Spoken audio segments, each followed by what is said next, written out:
buhay at muling pagkabuhay ng inyong anak. Kaya iniaalay namin sa inyo ang tinapay na nagbibigay buhay at ang kalis na nagkakaloob ng kaligtasan. Kami nagpapasalamat at kami inyong minarapat na tumayo sa harap ninyo para maglingkod sa inyo. Isinasama namin kaming magsalo-salo sa katawan at dugo ni Kristo ay mabuklod sa pagkakaisa sa pamamagitan ng Espiritu Santo. Ama, alingapin niyo po ang inyong simbahang laganap sa mong Trinity. Puspusin niyo kami sa pag-ibig kaisa ni Francisco naming Papa at ni Jose naming Arsobispo at ang naming Kapalitan. Alalahanin rin po mga kapatid namin hinlay na may pag-asang sila muling mabubuhay, gayon din ang lahat ng mga kumanaw.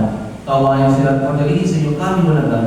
Kawayan pakinapatin kaming lahat ng mga salok sa inyong buhay na walang wakas.